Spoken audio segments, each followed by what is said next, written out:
lang. Wala pang bukas ng ngipin, ibig sabihin bata pa. Wala pong bukit. Bata pa. Sariwang sariwa pa, no? Estimate mo kayo, mga ilang taon po? Tatlong taon. Magdadalawang taon. Magkano po asking price dito? 115. 115,000 pesos sinahalagahan. Sa presyong yan makakatawad naman. Negotiable. Shoutout muna ako.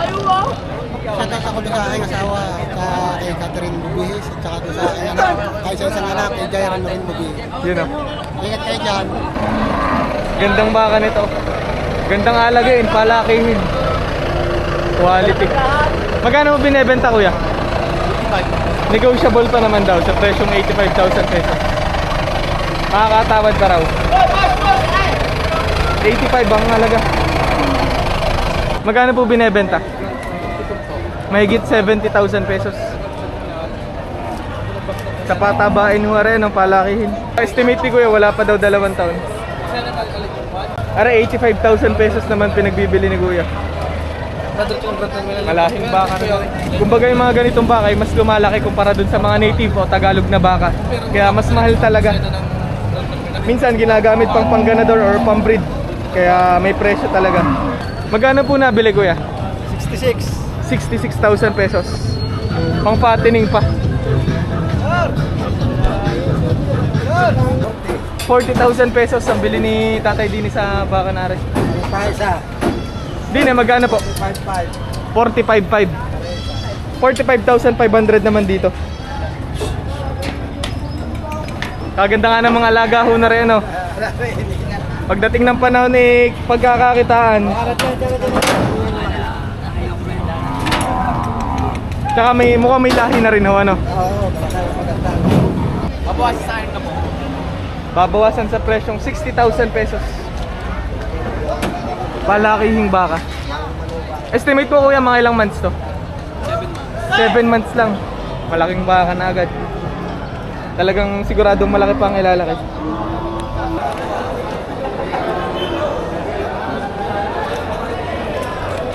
Nagutok na.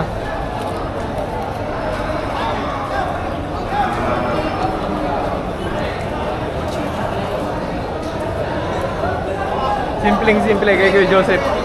95,000 pesos sinahalaga na rin baka na rin. Ganda ng itsura. Ito yung tinatawag nila double ear eh. 95,000 pesos. Magkano ko dun sa maliit na yan? Tagot sita yan. Sita ang dalawa. 80,000 pesos, dalawang baka. Mukhang malalahing baka na. Yung ganitong baka, estimate nyo kuya, mga ilang buwan nyo balak alagaan bago pagkakitaan? Akala ko din ito isang taon. Isang taon nyo aalagaan na rin baka na rin. Estimate nyo, pagkatas na isang taon, magkano nyo mabebenta rin baka na rin? Kasi wala pa akong kalasan sa kayon. Ah, okay. First time. First time lang. Dahil ang paglugi ako sa baboy. Ah, nalugi po kayo sa baboy. Oo, nung nagdaan ka sa akin. Opo. Ngayon, susubok po kayo sa baka. Sa bakal muna. Magkano nyo nakuha itong baka na to? Bale, 765. 76,500 ang puhunan dito.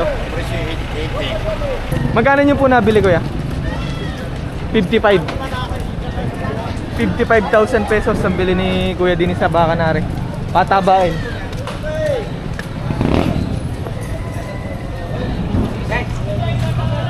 Mga inahin po. Magkano ang kuha sa dalawang inahin na to? Yang 125,000 pesos. Mukhang malalaking inahin na. Patabay, papatinig. Ah, pang fattening, hindi na pagbubuntisin. Kumbaga papatabain lang siya, ibebenta uli ng pangkarne. 125,000 pesos ang bili.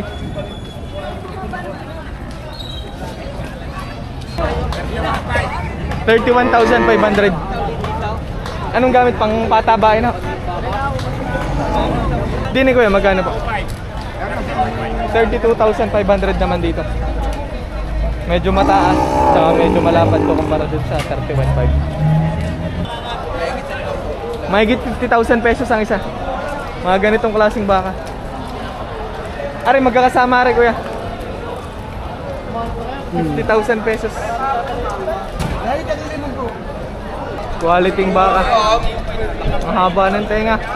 Magkano ang presyo nun? 62.5. Binebenta ng 62,500. Kumbaga yung lahi ang babayaran mo dito, hindi yung laki ng baka. Batang baka pa naman. Malaki pa ang ilalaki. May asking price na 62,500. Lahat mga nabili na. Din sa isang ari po magkano? Lagit sandaan. Mahigit 100,000 pesos nabili na. Ang gandang baka na rin oh. Magkano po ang bili kuya? 65,000 pesos. Sa patabain pa rin, ano? Magkano po ang bili doon sa baka? 68,000 pesos. Chocolate. Binebenta niyo pa kuya? Binibenta pa yan. Magkano po halaga ng ganitong baka? 90,000. Mahigit 90,000 pesos. Kulay brown pero ang laking baka nito, no? Kalimitan sa mga kulay brown, Tagalog eh. Quality talaga. Yung ganitong baka sa patabain pa rin yun, no? Mga malalaking baka uli yung dala ni kuya. Malalaki, malalahi. Magkano ang presyo ng isa kuya? 90. 90,000 pesos. Makakatawad naman ako sa presyong 90. Negotiable pa. Mga ganitong klaseng baka. Mga quality talaga. Kasamahan to. Magkano po dito? 85 naman. Babawasan sa presyong 85,000 pesos.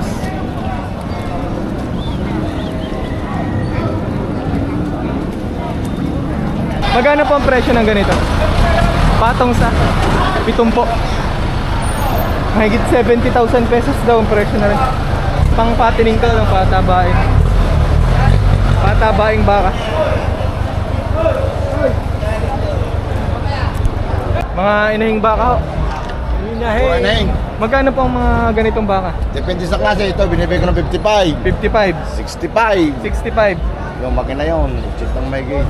Bale mga 55 to 85,000 pesos ang presyohan. Mabuhasan pa ka. Negotiable naman. Unang halaga pa lamang naman yung mga binibigay nila. Makakatawad pa. 55 to 85,000 pesos ang presyo. Mukhang mga malalahing baka na. Inahing baka. Merong mga inahin na may kasamang bisiro. Katulad nun. Isang pata-pata. Magkano mo binebenta yan kuya? May gitna ako 40. Patong lalakon tayo. Papatungan ng kaunti sa presyong 40,000 pesos. Dadagdagan ng kaunti sa presyong 40. Hintay na lang maglandi. Pwede ng pakastaan ano? Lalandi na ito. Mga lambungan pa yun. Mga babaeng baka pa rin arik. Magkano yung ganito kuya? Partida 48. 48,000 pesos ang isa. Ito may pagkatagalog ano. Oo. Kaya mas mura kumpara dun sa ibang mga inahin. Ito dumalaga ho. Lumalagay parehas ito silaw. Pwede pang pag-anakin. Pwede pa. Hindi naman mature yan no. Hindi naman. Kukoy kakasta na yan. Hintayin lang maglandi, pwede nang pakastaan ano. Pwede nang pagbuntisin. Dito kaya sa maliit, magkano po? 35. 35 naman dito, babawasan. 70,000 pesos. Alagayin pa rin. Magkano po ang bili kuya?